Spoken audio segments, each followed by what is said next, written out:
네, 오늘 저는 여러분들과 창세기 22장 말씀을 통해서 살아있는 소금과 빛이라는 제목으로 말씀을 나누기 원합니다.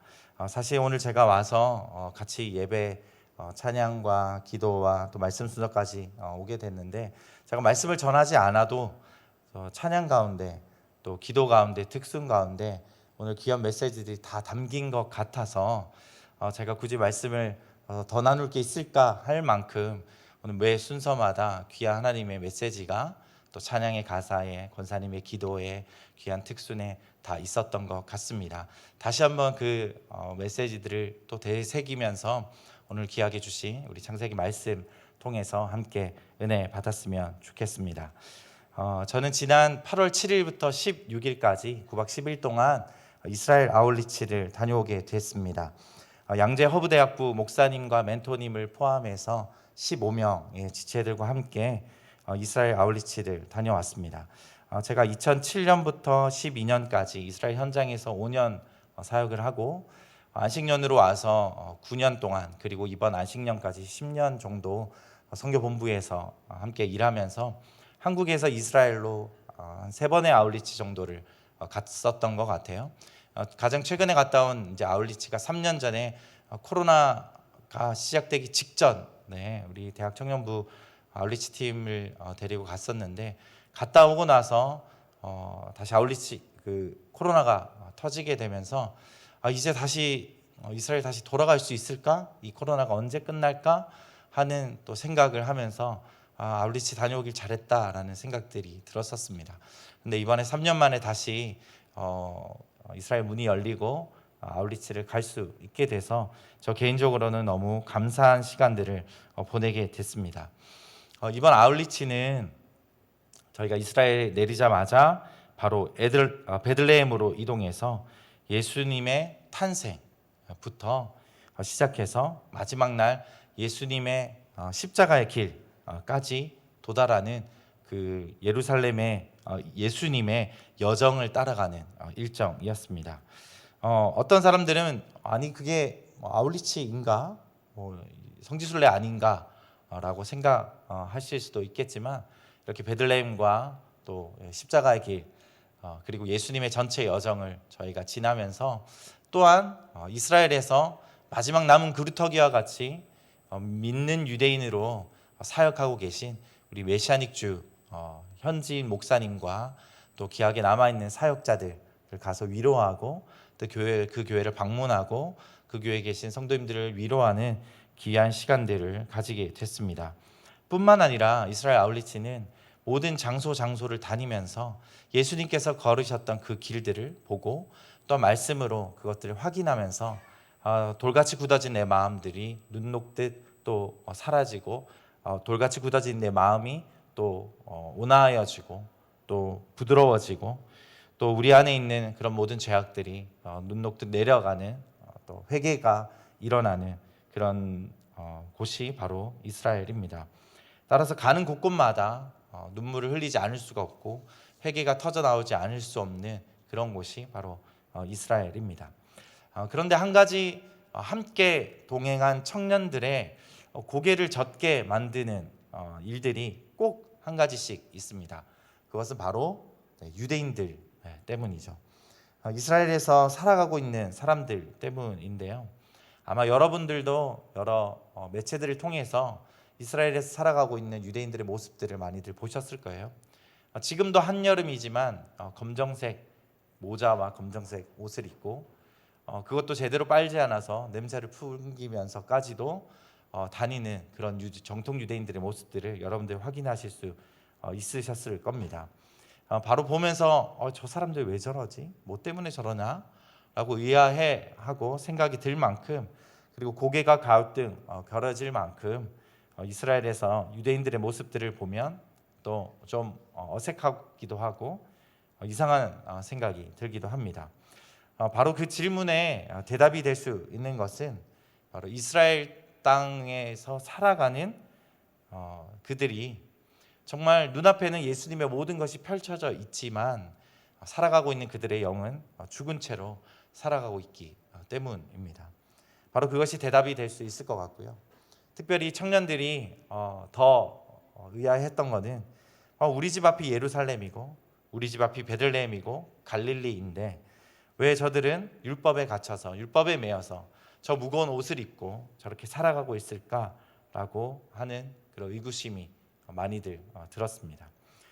그렇다면 저와 여러분은 어떻습니까? 여러분 이렇게 신앙생활이 보장되어 있고 너무나 아름다운 이 양지 온누리교회에서 여러분 마음껏 나와서 기도하시고 예배하고 부르짖을 수 있는 이런 귀한 예배의 자리, 이 귀한 교회가 있음에도 불구하고 혹여나 여러분을 바라보는 세상 사람들이 저 사람 좀 이상한데 고개를 젓는다든지 의아해하는 그런 일들이 있다면 우리는 다시 한번 우리의 삶을 그리고 우리의 신앙을 다시금 점검해 보아야 될 것입니다. 저는 오늘 이 설교가 어쩌다 보니 우리 양지온누리교회에서의 고별 설교가 되었습니다. 그렇기 때문에 저는 이 말씀을 통해서 제 자신에게 다시 한번 이야기하고 제 자신에게 다시 한번 선포하고 또 특별히 여러분들에게 권면드리고 싶은 귀한 말씀들을 나누게 되었습니다. 유대인들이 존경하고 사랑하는 인물이 있다면 바로 아브라함 그리고 모세 그리고 다윗입니다. 아브라함은 여러분이 잘 아시는 것처럼 유대인의 조상이고 핏줄이고 아버지가 된 인물입니다. 그리고 모세는 유대인들에게 율법을 가져다 준 어떻게 보면 종교 지도자 같은 인물이 모세죠. 다윗은 이스라엘을 정말 강성하게 세워준 왕이자 정치인이라고 할 수 있을 겁니다. 그래서 이 세 인물이 유대인들에게는 굉장히 존경받고 또 많은 이들이 또 아브라함 이름을 또 갖고 있을 만큼 이들이 존경하고 사랑하는 인물이 바로 이 세 인물입니다. 오늘 본문은 유대인들이 사랑하고 존경하고 따르는 아브라함의 이야기입니다. 특히 창세기 22장은 하나님께서 아브라함에게 주신 귀한 아들 이삭을 제물로 바치게 하고 그리고 그것을 주저하지 않고 실천하려 했던 아브라함을 향해서 하나님께서 천사를 통해 축복해 주시는 장면이 오늘 나오고 있습니다. 오늘 저는 이 말씀을 통해서 유대인의 조상이자 우리의 믿음의 조상인 아브라함이 하나님으로부터 축복받은 그 삶을 함께 살펴보고 또 마지막 때를 살아가는 우리가 기억해야 할 것들을 살펴보기를 원합니다. 첫째로 아브라함은 헌신된 사람이었습니다. 오늘 본문에 앞서서 하나님께서 아브라함을 부르신 그때로 잠시 돌아가 보길 원합니다. 지금 이번 주에 저희가 묵상하고 있는 생명의 삶 본문 말씀이죠. 창세기 12장 1절에서 4절까지 말씀인데요. 저와 여러분이 한번 교독해 보도록 하겠습니다. 여호와께서 아브라함에게 말씀하셨습니다. 내 고향, 내 친척, 내 아버지의 집을 떠나 내가 내게 보여주는 땅으로 가거라.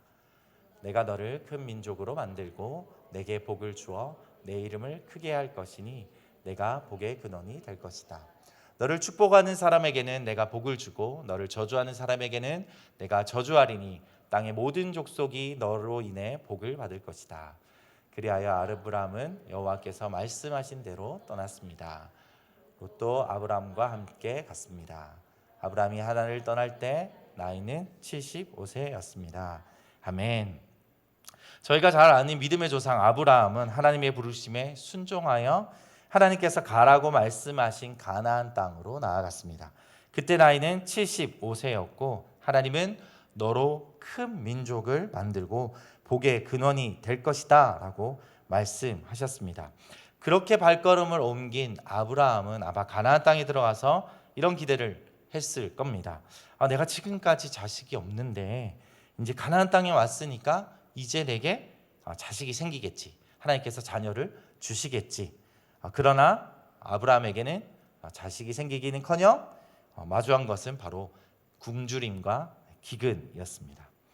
자, 여러분도 아마 여러분의 자녀에게 혹은 손주들에게 심부름을 시키면서 용돈이나 간식 같은 것들을 줘보신 경험이 있으실 겁니다.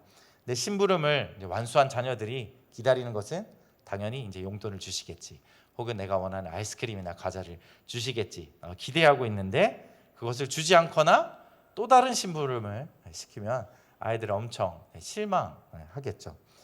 하물며 아브라함은 가나안 땅에 들어온 이후로 5년이라는 시간을 기다려 봤습니다. 그런데도 하나님께서 말씀하신 일이 일어나지 않았습니다. 그리고 또 10년을 기다렸습니다. 그래도 일어나지 않았습니다. 20년이 지났는데도 감감무소식이었습니다. 자, 75세에 가나안 땅으로 왔던 아브라함은 100세에 이삭을 낳게 되었습니다. 바로 25년이라는 시간을 기다렸던 것입니다. 왜일까요? 바로 하나님께서는 그들이 0, 바로 제로 상태가 되기를 원하셨고 그때까지 기다리셨던 것입니다. 바로 그들이 인간적인 방법으로는 절대로 아이를 가질 수 없을 때까지 하나님은 기다리게 하셨습니다. 사랑하는 여러분, 헌신은 여러분 가진 것의 일부를 떼어놓는 것을 헌신이라고 하지 않습니다. 헌신은 그렇게 할 수 없는 상황 가운데서 그렇게 하는 것, 그것이 바로 헌신인 줄 믿습니다. 여러분께서도 아마 이와 비슷한 경험들을 하신 경험들이 분명히 다 있으실 것 같습니다. 저도 비슷한 경험을 한 적이 있는데요. 저희가 예루살렘에서 2년에서 3년 정도 언어 공부를 마친 이후에 기도하던 중에 하나님께서 저희에게 사도행전 1장 8절 말씀을 말씀해 주시면서 예루살렘을 떠나라는 말씀을 주셨어요. 바로 예루살렘을 떠나 온 유대와 사마리아와 땅 끝까지 이르러 내 증인이 되리라라는 말씀을 주면서 우리가 2, 3년 이제 언어 공부를 마쳤으니 예루살렘을 떠나야 되겠다라고 생각을 하고 찾던 중에 하나님께서는 리숀 레지온이라는 새로운 도시로 저희를 인도하셨습니다. 예루살렘에서 1시간 정도 되는 거리고 텔아비브와 가까운 도시이고 거기에는 인구 20만 정도 되는 도시였고 인구가 20만인데 교회는 딱 2개 교회가 있었습니다. 그리고 같은 공간에서 드리는 교회였습니다. 오전에 한 교회가 예배드리고 오후에 한 교회가 예배드리는 정말 작고 협소한 공간에 유대인 목사님이 이 교회를 지키면서 사역을 해 가시고 있는 정말 교회였고 한국인들이 한 명도 있지 않는, 그래서 저희가 이 리숀 레지온이라는 동네에 들어갔을 때 저희를 너무 신기하게 쳐다보는 정도로 그런 아마 한국인도 없는 그런 도시였습니다. 아시는 것처럼 이스라엘의 물가가 지금 최고치를 찌르고 있는 것처럼 그때 당시에도 이스라엘의 물가가 굉장히 높았습니다. 따라서 저희가 구할 수 있는 방은 영화 기생충에 나오는 반지하 방을 구할 수밖에 없었습니다. 반지하 방이다 보니까 그 반지하 방에 화장실이 같이 함께 있는 그런 구조였습니다. 그런데 하루는 그 화장실에 하수도가 터져서 집안 전체가 완전 오물로 뒤덮이는 일이 있었습니다. 그리고 그 뒤이어서 쥐가 나오기 시작하고 바퀴벌레가 등장하는 그런 어려운 상황을 맞게 됐습니다. 또 그때 당시에 저희에게 가장 많은 액수의 헌금을 해주시던 한 교회가 헌금을 끊어지게 되어서 저희가 경제적으로도 굉장히 어려운 상황 가운데 놓이게 됐습니다. 저희는 괜찮았습니다. 그래, 저와 저희 아내는 시작할 때부터 선교사로 헌신하고 시작했으니까 저희는 괜찮아라고 시작을 했습니다.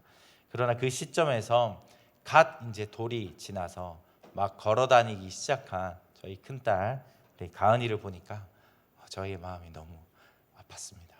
이제 막 이제 걸음을 떼야 되는 시기인데 집안에 너무나 더럽고 너무나 아이가 생활할 수 없는 정도의 상황이 되었을 때에 저희가 그 아이를 바라보는 마음은 너무나 마음이 많이 아팠습니다. 그리고 재정적으로도 어려워져서 어느 날 저희 가은이에게 오이와 토마토밖에 줄 수 없는 날이 있었을 때는 정말 마음이 많이 어려웠습니다. 하나님께 이야기했어요. 하나님, 저희는 하나님께서 주신 그 말씀 따라서 이 리숀 레지온이라는 곳에 왔습니다. 그런데 이 아브라함과 같이 축복은 온데간데 없고 정말 기근과 어려움이 계속되는 그런 상황들이 놓이게 됐습니다. 하나님, 어떻게 된 일입니까? 라고 하나님께 되묻게 되었습니다. 지난번 동일한 수요 예배 간증설교에 여러분들과 함께 나눴던 것처럼 저희 가정은 선교사로 1년차 시작될 때 출발하기 전 한국에서 그리고 도착한 이스라엘에서 도둑을 맞게 됐습니다. 그 순간 하나님께서 저희에게 물으시는 것은 바로 그거였습니다. 너희가 그러함에도 이 이스라엘을 사랑할 수 있겠느냐? 너희가 그러함에도 이 꽉 막혀 있는 이 유대인들을 사랑할 수 있겠느냐? 하는 말씀을 하나님 저희에게 물으셨습니다. 바로 우리의 상황이 제로가 되었을 때에 하나님, 우리는 가진 것도 없고 하나님, 우리의 집도 엉망이 되었습니다.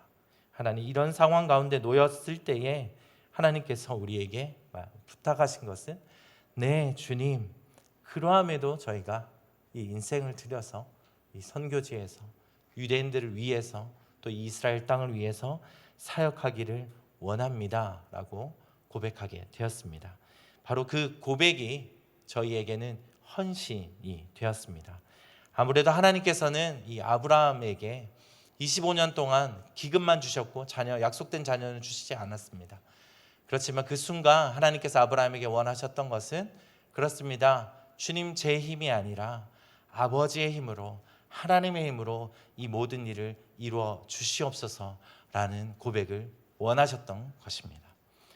이제 아브라함은 25년이 지난 이후에 정말 아브라함에게 정말 뜻깊고 좋은 일이 생겼습니다. 바로 하나님께서는 아브라함에게 이삭을 허락하셨습니다. 그런 자녀는 여러분 25년 동안 자녀가 없다가 자녀가 생겼습니다. 그 자녀를 바라보는 부모의 마음은 어떻겠습니까? 너무 사랑스럽고 너무 그 아이를 아낄 수밖에 없을 겁니다. 그런데 그 기쁨도 잠시 하나님은 그 이삭을 제물로 바치라고 말씀하셨습니다.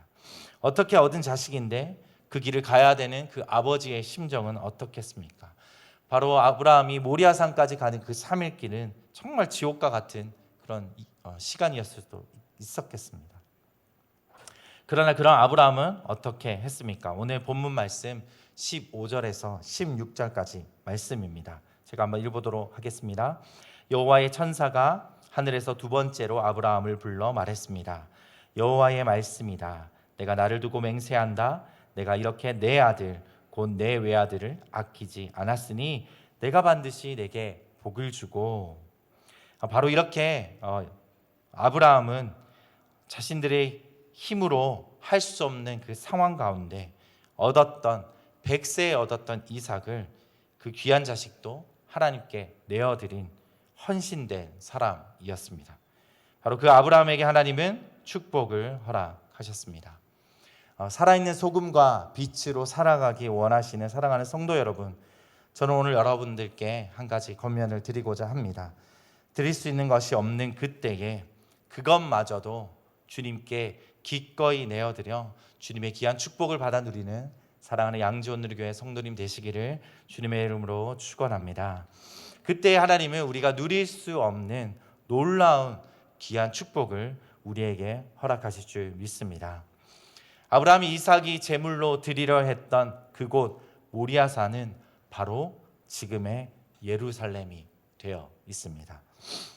바로 하나님은 하나뿐인 독생자 아들 예수 그리스도를 아낌없이 우리에게 통일하게 내어주셨습니다. 그러므로 바로 저 예루살렘에서 예수님은 십자가의 고통을 당하셨고 십자가에 달리셨고 또 부활하심으로 열방의 귀한 축복이 된 줄을 믿습니다. 두 번째 아브라함은 약속을 믿은 사람이었습니다. 창세기 15장 5절에서 6절 말씀인데요. 다 같이 한번 한 목소리로 읽어보도록 하겠습니다. 시작. 여호와께서 아브라함을 밖으로 데리고 나가 말씀하셨습니다. 하늘을 올려다보고 별을 세어보아라. 과연 셀 수 있겠느냐? 그리고 여호와께서 말씀하셨습니다. 내 자손도 이와 같이 될 것이다. 아브라함이 여호와를 믿었습니다. 그래서 여호와께서 아브라함의 그런 믿음 때문에 그를 의롭게 여기셨습니다. 아멘. 하나님께서 아브라함에게 쏟아져 내리는 별을 보여주시며 아브라함에게 내 자손도 이와 같이 될 것이다 라고 말씀을 해주셨습니다. 그러나 그때까지도 아브라함은 자식이 없는 상황이었고 뿐만 아니라 가나안 족속에게 잡혀간 조카 롯을 구하느라 정말 여기가 말씀하신 젖과 꿀이 흐르는 땅이 이곳이 바로 맞는가? 라고 되물어야 할 정도로 어렵고 힘든 시간을 보내고 있는 상황이었습니다. 하지만 그런 상황 가운데 아브라함은 다시 한번 여호와를 믿었습니다. 아브라함의 그런 믿음 때문에 하나님은 그를 의롭게 여기신 줄 믿습니다. 아멘. 이 대화 이후에 아브라함은 하나님, 제가 이 땅을 차지하게 될 것을 어떻게 알 수 있겠습니까? 라고 하나님께 질문을 합니다. 하나님은 아브라함과 그래서 언약을 맺습니다. 3년 된 암소와 3년 된 암염소와 3년 된 순양과 산비둘기와 새끼 집 비둘기를 가져와 쪼개어 놓고 그 쪼갠 것을 마주 보고 놓게 하셨습니다.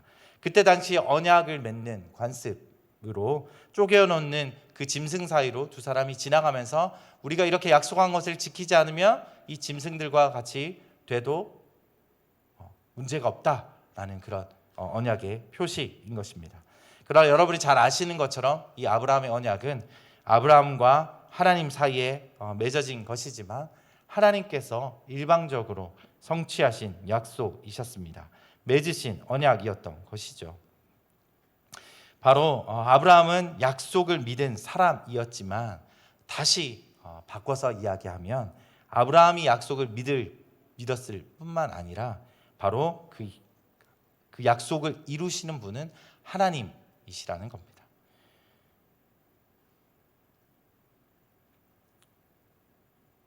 바로 우리 믿음이 부족하지만 하나님께서 맺으신 그 언약으로 인해서 하나님께서 그 약속을 반드시 이루시는 분이라는 겁니다. 사랑하는 여러분, 우리 하나님은 변하지 않으시는 신실하신 분인 줄 믿습니다.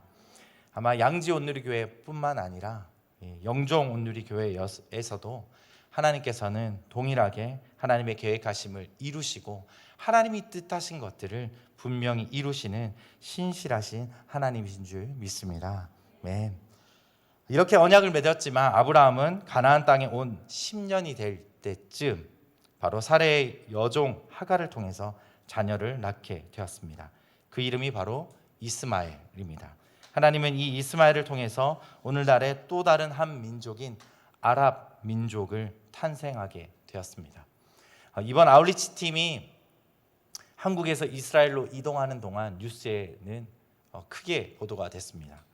바로 저희가 이동하는 그 사이에 가자 지구에서 이스라엘 쪽으로 이스라엘에서 집계한 바로 788발의 미사일이 발사가 됐습니다. 그래서 저희가 도착했을 때는 막 대사관에서 문자도 와 있고 그런 상황이었어요. 그렇지만 물론 이스라엘의 아이언돔이 그 모든 미사일을 다 격추를 했습니다. 그것을 실제로 목격했던 그 선교사님께서 저희에게 정말 불꽃놀이 같았다라고 표현할 만큼 정말 많은 미사일이 이스라엘 쪽으로 날아왔고 또 그것을 요격하는 이스라엘의 미사일들을 확인할 수 있었습니다. 또한 저희가 예루살렘으로 올라왔던 그 주일 새벽에 바로 통곡예벽 근처에서 버스를 향해서 팔레스타인이 총을 쏴서 6명이 또 사망하는 그런 테러가 또 있었습니다. 저희에게 또 대사관에서 문자가 왔어요. 예루살렘에 계시는 분들 조심하시라는 문자가 왔습니다. 저희는 물론 안전하게 돌아왔지만 그곳을 10일 정도 다니는 그 상황 속에서도 수많은 미사일과 테러가 일어나는 그 땅을 바라보면서 어쩌면 이삭과 그 이스마엘의 전쟁, 그 유대인과 아랍인의 끊임없이 일어나는 그 테러, 그것이 어떻게 보면 아브라함의 부족한 믿음 때문에 일어났던 그 일로 인해서 오늘까지도 이어오고 있지 않나라고 한번 생각해 보게 되었습니다. 하나님 우리의 믿음을 보시고 우리의 기도를 들으시고 우리의 열심과 중심을 보시고 기도에 응답하시고 은혜와 축복을 주실 때가 있습니다. 바로 한나에게 그러셨던 것처럼 그렇게 축복하시고 응답하실 때가 있습니다. 하지만 그러나 때때로는 하나님은 우리의 믿음이 부족하고 우리가 열심히 기도하지 못할지라도 하나님은 우리와 약속하신 그 약속을 신실하게 이루시는 분이 우리 하나님인 줄 믿습니다. 오늘 17절 말씀에 내가 반드시 내게 복을 주고 반드시 내 자손을 하늘의 별처럼 바닷가의 모래처럼 많아지게 하겠다. 내 자손이 원수들의 성문을 차지할 것이다 약속하셨던 그 아브라함을 향한 그 약속을 이루신 우리 하나님께서 우리와 한 약속도 반드시 이루실 줄을 믿습니다. 바로 하나님의 모든 계획하심이 우리의 믿음 가운데 있다면 그 계획은 이루어질 수 없을 것입니다. 그러나 우리는 우리의 믿음이 부족하지만 하나님께서 그 언약을 성취하시고 이루신다면 그 언약은 반드시 이루어질 줄 믿습니다. 그렇다면 오늘 저와 여러분에게 하나님께서 약속하신 그 약속의 말씀이 여러분들 각자에게 있으실 거지만 한 가지 말씀들을 여러분들과 함께 나누기를 원하는데요. 바로 저희가 주일날 계속 묵상하고 있는 로마서 말씀입니다. 로마서 6장 6절에서 9절까지 말씀입니다. 우리의 옛사람이 십자가에 못 박힌 것은 죄의 몸이 멸해져 우리가 더 이상 죄의 종이 되지 않게 하려는 것임을 압니다. 이는 죽은 사람은 이미 죄에서 벗어났기 때문입니다. 우리가 그리스도와 함께 죽었다면 또한 그분과 함께 살 것을 믿습니다. 우리가 알기로 죽은 사람 가운데 살리심을 받은 그리스도께서는 다시 죽지 않으시고 죽음이 더 이상 그분을 지배하지 못합니다. 아멘. 그러므로 이제 그리스도 예수 안에 있는 저와 여러분은 정죄함을 받지 않습니다. 바로 그리스도 예수 안에 있는 생명의 성령의 법이 우리를 죄와 죽음의 법에서 해방시켜 주신 줄 믿습니다. 우리 안에 살아있는 예수 그리스도로 인해서 우리도 산 자가 된 줄을 믿습니다. 아멘. 이것이 바로 하나님께서 우리와 맺어주신 언약입니다. 우리의 옛사람은 다 사라지고 오로지 예수 그리스도로 인해서 우리가 새 사람을 입은 줄 믿습니다. 바로 신실하신 하나님만 우리가 바라보고 이 믿음을 굳게 붙들고 나아갈 때에 하나님께서 우리에게 약속하신 이 언약을 놀랍게 성취해 주셨고 앞으로도 성취해 가실 줄 믿습니다. 그런 저와 여러분이 되시기를 주님의 이름으로 축원합니다. 세 번째, 아브라함은 순종의 사람이었습니다. 오늘 권사님께서 기도해 주셨던 것처럼 아브라함이 정말 순종의 길을 걸었던 그런 순종의 사람이었습니다. 앞서서 우리는 하나님께서 아브라함에게 하늘의 별과 같고 바닷가의 모래와 같이 많은 자손을 약속하셨고 그 약속은 이삭의 탄생으로 성취되어지는 것을 우리는 보았습니다. 아브라함은 하나님의 약속을 온전히 다 믿지는 못했습니다. 하갈을 통해 이스마엘을 얻은 것을 보면 아마도 아브라함의 마음이 조금은 조급하지 않았을까라고 생각해 봅니다. 그러나 유대인들과 우리 그리스도인 모두가 아브라함을 믿음의 조상으로 인정하는 것은 바로 자신이 사랑하는 외아들을 하나님께 아낌없이 드릴 만큼 순종했다는 것입니다. 우리는 오늘도 하나님께 우리의 믿음의 고백을 할 때가 많이 있습니다. 주님, 그렇습니다. 제가 이렇게 살겠습니다. 이렇게 하겠습니다. 저렇게 한번 해보겠습니다. 라고 믿음의 고백은 정말 많이 합니다. 하지만 그 믿음의 고백이 순종으로 혹은 행동으로 옮겨져야 그것이 진정한 믿음인 것입니다. 아브라함이 모리아산을 향해 가는 그 3일 동안 무슨 생각을 했겠습니까? 아마도 아브라함은 죽은 자와 다름없는 자신과 그 사라가 어떻게 아이를 낳을 수 있었으며 또 그 몸에서 태어난 이 이삭을 생각하면서 그 3일 길을 걸었을 것입니다. 또한 동시에 약속을 이루시는 그 하나님을 묵상하며 나아갔을 것입니다. 어쩌면 불가능을 가능케 하시는 그 하나님만 바라보면서 혹여나 내가 그 이삭을 하나님께 제물로 드릴지라도 하나님께서는 반드시 그를 부활케 하셔서 내게 다시 약속하신 그 이삭을 주실 것이다 라는 그 믿음이 아브라함에게 있었을지도 모르겠습니다. 바로 그 믿음을 가지고 아브라함이 그 이삭을 하나님께 드렸을 때에 그 직전에 하나님께서는 그 아브라함의 믿음을 보시고 그 아브라함을 축복해 주셨습니다. 바로 이 아브라함은 믿음을 실천으로 옮긴 하나님의 순종의 사람이었습니다. 또 한 분 우리에게 그런 사람이 있습니다. 바로 예수 그리스도이십니다. 이번 아울리치의 마지막 여정은 바로 십자가의 길, 비아 돌로로사 십자가의 길이었습니다. 십자가의 길은 예수님의 사형에 언도되고 고난을 받으시고 십자가를 메시고 그리고 예수님께서 십자가에 달리시고 누우셨던 그 교회까지 14개의 지점으로 이루어져 있는 예루살렘 성내의 순례길입니다. 예수님의 사형 선고, 그리고 채찍을 맞으시고 십자가를 지신 곳, 그리고 골고다 언덕을 오르는 그 길 등등으로 이루어져 있습니다. 그 14개의 지점 중에 인상 깊었던 한 지점이 있었다면 바로 세 번째 지점이 예수님이 십자가를 지시고 가시다가 첫 번째 쓰러진 지점, 그리고 바로 어머니 마리아를 만났다고 하는 네 번째 지점입니다. 이 세 번째와 네 번째 지점은 같이 묶여져 있는데요.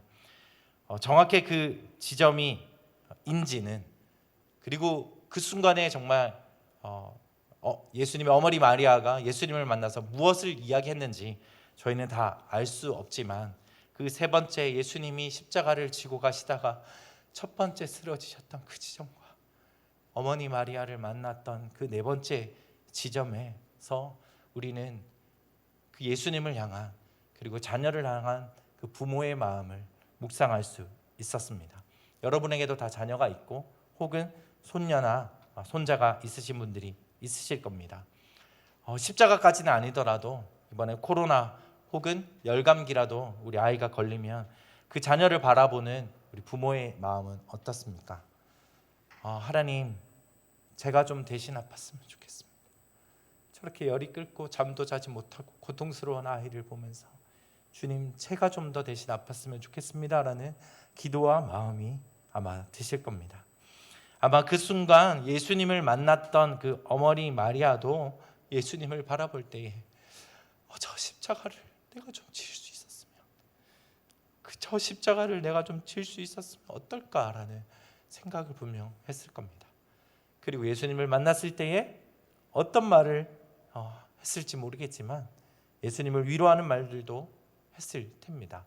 하지만 이 마리아는 예수님을 성령으로 잉태했고 하나님의 마음을 받았고 또 예수님을 낳았기 때문에 아마 이 모든 일을 성취해 가시는 하나님의 계획하심을 알고 이 마리아는 예수님에게 주님, 그래도 끝까지 순종하십시오 라고 이야기했을 것도 같습니다.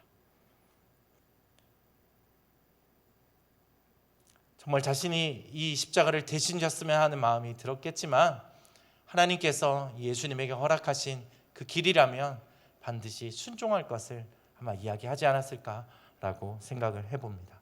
여러분이 잘 아시는 우리 주기철 목사님, 일제의 신사참배를 거절하고 끝까지 신앙을 지켰던 주기철 목사님이 남기신 일사각오라는 시를 여러분들 많이 들어보셨을 겁니다.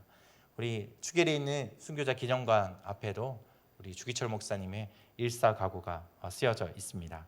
잠깐 한번 나눠보기를 원합니다. 주님을 위하여 오는 고난을 내가 이제 피하였다가 이 다음 내가 무슨 낯으로 주님을 대하오리까? 주님을 위하여 이제 당하는 감옥 고통을 내가 피하였다가 이 다음 주님이 너는 내 이름과 평안과 즐거움을 다 받아 누리고 고난의 잔을 어찌하여 왔느냐고 물으시면 나는 무슨 말로 대답하랴? 주님을 위하여 오는 십자가를 내가 이제 피하였다가 이 다음 주님이 너는 내가 준 유일한 유산인 고난의 십자가를 어찌하고 왔느냐고 물으시면 나는 무슨 말로 대답하랴? 예수님을 우리를 위하여 과시간을 쓰셨는데 그의 종이요 제자인 우리는 왜 면류관만 쓰려고 하는가? 아멘. 더 놀라운 것은 주기철 목사님의 사모님이십니다. 주위 사람들의 탄원으로 주기철 목사님이 처음 잠깐 석방되어 나왔을 때 사모님은 목사님이 일제에 굴복하신 줄 알고 감옥으로 다시 들어가라고 이야기하셨다고 합니다. 그리고 목사님이 옥중에서 마지막 유언을 남기실 때에 가족들을 걱정하고 교우들을 걱정할 때에 사모님이 목사님께 가족들과 교우들을 걱정하지 말고 주님을 따르십시오 라고 그 순교를 격려했다고 합니다. 사랑하는 여러분, 저는 선교사로 저희 가정의 다음 방향을 놓고 기도하며 여러 부르심과 그리고 이스라엘을 방문하고 여러 가지를 묻고 확인하고 기도하는 그런 시간을 가지게 됐습니다. 저희 가정의 마지막 남은 주님의 메시지는 말씀과 순종이었습니다. 말씀으로 이 땅에 오신 예수님의 흔적을 확인하고 또 따라가기로 결정하게 되었습니다. 특별히 순종함으로 온전히 그 사명을 다 이루신 그 예수님을 따라가기로 결정하게 되었습니다. 물론 보장된 조건과 모든 길은 없습니다. 방향만 바라보고 예수님을 순종하며 따르기로 결정을 했습니다. 물론 저희 가정이 그리고 제가 예수님과 그리고 아브라함과 주기철 목사님의 비교할 수는 없지만 저희는 조심히 그분의 길을 따라가 보려고 합니다. 오늘 믿음으로 순종한 아브라함을 향해 본문의 18절은 이렇게 이야기하고 있습니다. 18절 말씀 함께 읽어보도록 하겠습니다. 내가 내 말에 순종했으므로 내 자손을 통해 이 땅의 모든 민족들이 복을 받을 것이다. 아멘. 아브라함의 순종은 자신만 축복을 받는 것이 아니라 아브라함을 통해 모든 민족이 복을 받게 되는 놀라운 결과를 가져왔습니다. 바로 존귀한 아버지라는 아브람이라는 이름에서 열국의 아버지 아브라함으로 그의 정체성까지 바꾸어 주셨습니다. 사랑하는 여러분, 입술로 믿음을 고백하는 사람은 많지만 그 고백을 삶으로 실천하는 사람은 많지 않습니다. 오늘 갈라디아서 3장 29절 말씀에 만일 여러분이 그리스도께 속한 사람이면 여러분은 아브라함의 자손이요 약속을 따른 상속자입니다. 아멘.